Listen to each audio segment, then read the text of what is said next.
everyone, this is Jonathan Green of MotoAmerica and many other things fast and furious. I'm currently having a good time on the airwaves, but when I'm in town, I listen to JL Unlimited, because that's what you're listening to right now. JL Unlimited Radio. Thanks for joining us, guys. We're here at another MotoAmerica round. This is round 2. We're back at Road America, and we have the legend John Hopper here with us, the Hopper 21. How you doing, sir? Yeah, doing great, man. Anytime I'm at a race weekend, I'm enjoying myself. So, yeah, I wish I was out there riding, but, even spectating, say, it's a positive. It's all right. I just love being at the races. Gotcha. We won't even talk about you potentially getting back on a racetrack or even on a race machine, but I know you're promoting a lot of things going on and trying to get the young generation onto the track. Who are you doing that with, and how are you doing that? Yeah, well, we basically started an American Racing Academy. I mean, it's quite a process of how it all started, you know. Feel free. Yeah, of course. I've been out of racing for a couple years. I had a massive injury at the end of 2017. I shattered both knees, 4 vertebrae in my back, and it was, big ordeal. It was probably my 36th surgery that I've had throughout my entire career. Wow. Anyways, full range of motion never came back in my right knee, and it'd been, a couple years. So I started looking to, life after racing, got into a few things, started doing a few things with the media. Been working odd jobs here and there, kind of involved with the paddock and staying involved with the industry and things like that. Gotcha. But really hadn't found something that I kind of really enjoyed, and it came on at the end of last year. I started working with my old trainer, who I'm still really good friends with. He owns a couple gyms out in California. Anyways, he started getting into a good relationship with the team owner of American Racing, with the rider Joe Roberts. They were looking at increasing their presence in the paddock. They were getting him Calyx, more competitive Calyx chassis. Right. They were wanting to do everything they could to increase his competitiveness within the championship.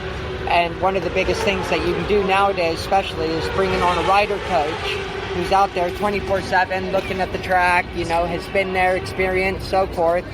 And so it worked out to be a perfect fit. My team trainer introduced myself and the team owner. We got along super well. Nice. Started working with Joe throughout the course of the entire winter, going out different cross training. We were going to motocross, dirt tracks, going to all kinds of different tracks that I unfortunately hadn't had the pleasure of getting to know Joe. Gotcha. I mean, we had met when he was a kid, and I was, I'd done a couple pictures with him, but right. we never really actually met. Hooked up. Yeah. And unfortunately, in Moto2 racing, unless you're in the top, 5, you're never really on the television. Right. So I never really got to see any of his riding or racing. Right. So I really hadn't known anything about his style, his talent, or even his ability. And so, the second I got out, started going to the motocross tracks, the dirt tracks, and even just seeing him on the different forms of cross training, right. I knew instantly that, talent was not an issue. Right. There's no lack of talent, and, he has just as much, if not more, than anybody out there within the MotoGP, Moto2 field. So, it was just a matter of dissecting his mental, approach, how he went into the weekends, so forth. And instantly I could tell it was a lack of confidence that's been, holding him back for a while. But anyways, we just started working together. We had a great start to the season. We had an awesome start. Ooh, that pole, man, that got it going. That was a build-up, because we had Jerez test, which went well, really well. But I mean, I think he finished it like 12th or something around there. But he knew he had a second and a half left in the bag, and he made a couple mistakes on his quicker lap. So he knew there was more time left. So I just said, look, harness that confidence, take it into the test at Qatar. Right. And same thing, he made another big step up. Finished the test, not exactly happy with how it ended. He knew he could have went faster. And I just said, it's good. Show your cards on the weekend. Don't show everything. You can't do that. It was a progressive build, and then everything came together over at Qatar. And anyways, the team manager and myself, Ethan, all this while have been, connecting. He's obviously, taken a liking to myself and the approach and, how I've been working. So we ended up actually partnering at his management company. Wow, okay. Which manages Joe and Sean Kelly, Rocco, a few riders now here in America. And we came together and we just said, what is the biggest thing right now holding Americans back from getting back into MotoGP? And it's there's no program, no academy, no system to help kids from a young age consistently make their way through the ranks and competitively make it into the level of world championship racing. So that's what we started off with, and that's what we're working on now. I mean, unfortunately, our hands have been kind of tied since we started this. I mean, we only came up with this idea, we're saying, around March, April time. And that was right around the time COVID started. Right. So, everything's been held back. In one respect, it was good because it allowed us to get everything in place, get, all the stuff together, the riders chosen. We got something put down in place. Right. In time before the races started. But on the other end, we've been held back by the championship, sponsors, people are not really at work, not really wanting to do a whole lot here. So we've had our hands tied with that. But, Gotcha. For doing a rush job and, just getting something out of the gate for this season, I think we've done a really, really good job. And, the kids are really enjoying it. This is obviously our first round this weekend. Yes. And, no, it's good. But, we would eventually want to, have an entire junior cup within MotoAmerica. Then hopefully, obviously, get the brand of official Road to MotoGP program that takes them into the elite, the elite, the World Championship. Whether it goes from here to Spanish Championship, then to MotoGP, or to getting a level which is competitive enough to go straight from here to MotoGP. So either way, we're doing a lot, and I think we've made a really, really good start. We've got a lot of buzz around the program. The kids are loving it, and it's a win-win. I mean, especially with the Ohvales that are out now. We definitely didn't have bikes like that when I was a kid, and I wish I could have, but these guys, kids don't know how lucky they got it. So we're just trying to use our resources and what we have, and try and get something going. And we're currently speaking with some riders that have recently retired and some that are still racing, like Elias, Roger Hayden. We're going to bring on board into the academy. Nice. So yeah, it's a matter of just trying to build the presence, trying to get the riders in as rider coaches, that kids can look up to and really, feel good about the advice being given. Right, and feel confident. Yeah, exactly. So it's good. And I think together, in working with MotoAmerica and the different organizations, I think we can really increase the presence and just get American road racing back into the limelight. I mean, it's a shame what's happened over the last 10 to 15 years, but hopefully we can start getting manufacturers interested into the sport again as well, because that's one of the big things. Yeah, we've been talking about, me and my photographer and other staff members of mine have been talking about how the championship is very much lacking a lot of factory support, but there's the other side of that, having that factory support and not really supporting the other non-factory teams is kind of a double-edged sword. We'll talk about that later on. I know you're busy. I want to get your quick insight. We rubbed elbows the other day on the first Ohvale race. How did that feel to you?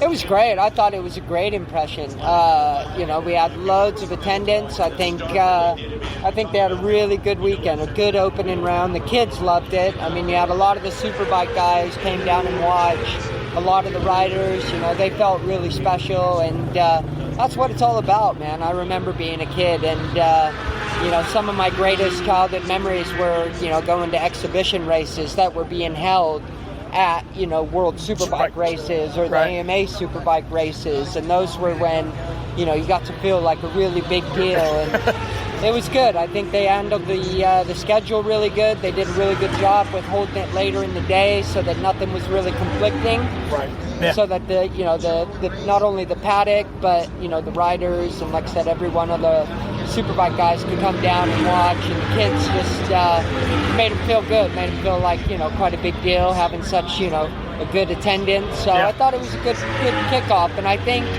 the buzz that it created, whether it's media or, word to mouth, people to people, I think we're going to start getting a lot more kids at the next round, and it's just going to create more of a buzz just from... I think it was a good success this weekend, especially with, everything being held back and we weren't sure how many fans were going to attend. So I think it's been a really good thing. I think it's going to be fantastic, and mostly with yourself spearheading.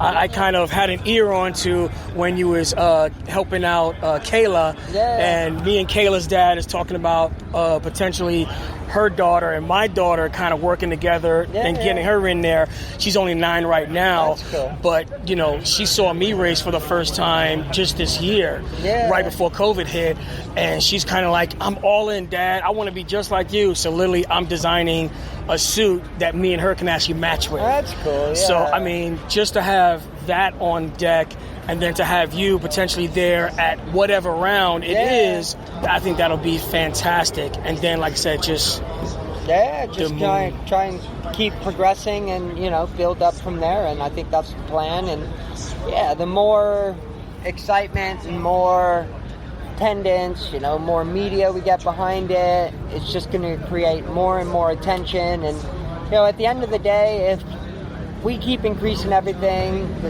attendance keeps growing, kids keep coming into it, at some point the manufacturers are going to have no choice but to come back in when they get the buzz back going in again. And I think it's good. And I think MotoAmerica have done a really good job recently with getting everything back on television. That was like one of the worst things, is not having it on live TV over the last few years. 3 years. So no, it's nice that they got everything back on television. They've got live networks. So I think it's going to be a progressive increase. And there's hundreds of thousands of sport bike riders in every state out there around America. So we just got to get them back interested into the racing.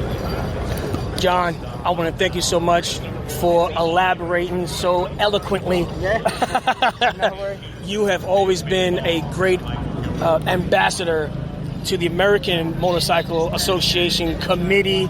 Every rider here, if they don't know about you, hopefully do know about you. How can they get a hold of you? What's your what we call your handles or your Twitter account? How can they get a hold of you? Yeah, well, either on Instagram, I'm 21jhopper on at 21jhopper on Instagram, or jhopper21 on Twitter.